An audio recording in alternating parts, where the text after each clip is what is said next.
Imagine a world where peace feels just out of reach, where every diplomatic overture is met with suspicion and counterattacks. That's the reality in Ukraine, where President Vladimir Putin has thrown a wrench into Western plans for a post-ceasefire security force. Just days after a high-stakes Paris summit aimed at finalizing security guarantees, Putin's blunt warning sent shockwaves.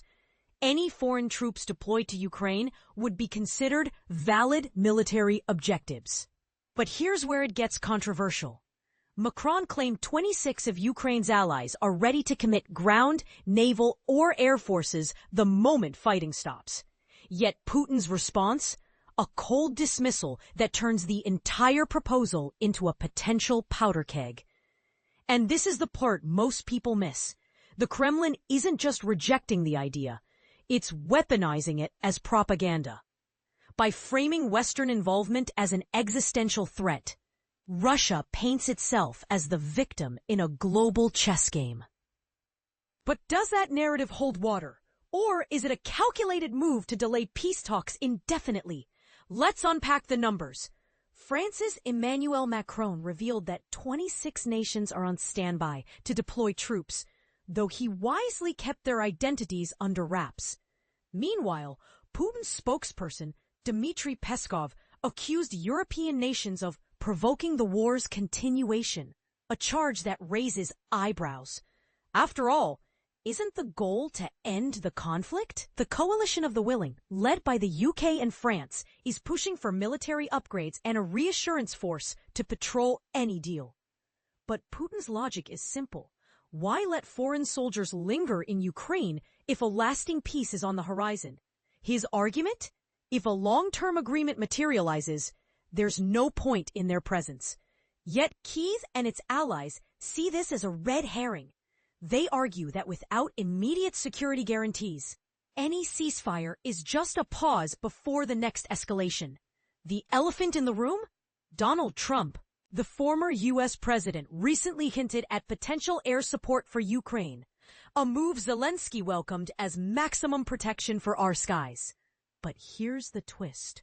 While Trump claims to have a very good dialogue with Putin, the latter remains skeptical of Western intentions. Putin's recent economic forum in Vladivostok doubled as a veiled threat. If peace talks lead to a durable solution, foreign troops are unnecessary. Yet, the U.S. hasn't clarified its role, leaving Europe to grapple with the fallout. German Chancellor Friedrich Merz insists the priority is a ceasefire, followed by strong security guarantees. But how does one reconcile that with Putin's refusal to acknowledge Ukraine's sovereignty? And let's not forget the historical parallels. The Korean demilitarized zone, where a decades-long ceasefire coexists with American military presence, was cited as a model. But here's the rub. North Korea doesn't have a NATO-backed ally. Ukraine does. So is Putin's rejection of a Western security force a genuine security concern or a smokescreen to delay negotiations? As the war enters its 42nd month, the stakes are higher than ever. Zelensky has mocked Moscow's summit offer as proof of Putin's seriousness, while neutral cities like Vienna are floated as alternative venues. But will Russia accept anything less than Kyiv on its terms? The answer, it seems, lies in whether the West is willing to play by Putin's rules or risk prolonging the war indefinitely. What do you think? Is a ceasefire possible without a full peace deal? Or is Putin's strategy to outlast the West?